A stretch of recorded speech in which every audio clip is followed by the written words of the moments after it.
Hello everyone, बहुत बहुत स्वागत है आप सभी का आज के इस वीडियो लेक्चर में। और आज हम सीखने वाले हैं top 25 daily life use sentences. तो पहला सेंटेंस है मैं समझ गया। इंग्लिश में कहेंगे आई अंडरस्टूड।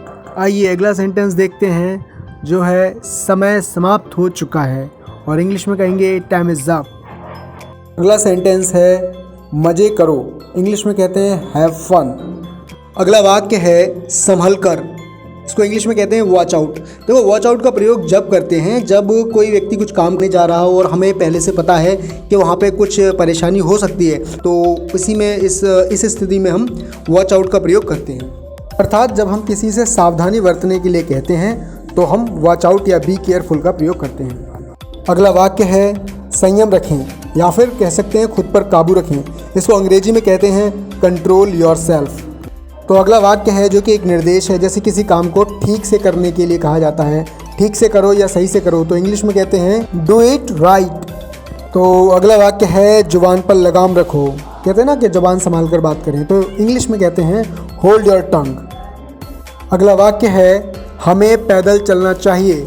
इसे इंग्लिश में कहेंगे we should go on foot. अगला वाक्य है कुछ नहीं या कुछ भी नहीं, तो अंग्रेजी में इसे कहते हैं नथिंग एल्स। तो अगला वाक्य है भरोसा रखें। इंग्लिश में इसे कहते हैं रेस्ट एश्योर्ड। अगला वाक्य है यह गलती से हो गया, तो इसे इंग्लिश में कहेंगे इट हैपेंड बाय मिस्टेक। अगला वाक्य है कितने दुख की बात है, यानी कि जब हम किसी की परेशानी को सुनते हैं और हम उस पर रिएक्शन देते हैं, तो इंग्लिश में कहते हैं उसे हाउ सैड। ठीक है, तो इसका इंग्लिश क्या होगा हाउ सैड, या सो सैड भी कह सकते हैं। तो यदि कोई व्यक्ति जाने या अनजाने में कोई गलत व्यवहार करता है तो हम गुस्से में कहते हैं ना कि क्या बेहूदगी है, तो इसको इंग्लिश में कहते हैं व्हाट नॉनसेंस। ठीक है, जब किसी खूबसूरत चीज़ को देखकर हम तारीफ़ करते हैं तो इंग्लिश में उसे कहते हैं हाउ स्वीट। अक्सर किसी का ध्यान आकर्षित करने के लिए हम एक शब्द का इस्तेमाल करते हैं जो होता है सुनिए। तो सुनिए के लिए इंग्लिश में कहते हैं लिसन।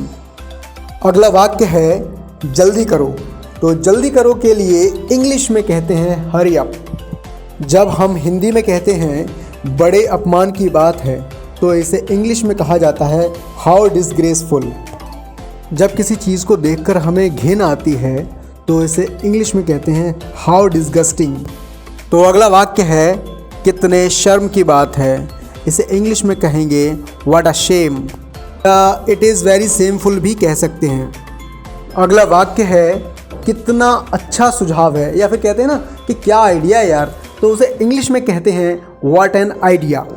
तो अगला वाक्य है मुझे परेशान मत करो। इंग्लिश में कहेंगे डोंट हैरास मी। अगला वाक्य है मुझसे मत उलझो, तो इंग्लिश में कहेंगे डोंट मैस विद मी। अगला वाक्य है तुम्हारे बहुत सारे नखरे हैं। इंग्लिश में कहेंगे you have so many tantrums. अगला वाक्य है उसे सिर पर मत चढ़ाओ। अंग्रेजी में कहेंगे डोंट पैम्पर हिम। अगला वाक्य है इससे क्या फ़र्क पड़ता है, तो अंग्रेजी में कहेंगे what difference does it make. तो आज का वीडियो यहीं समाप्त करते हैं।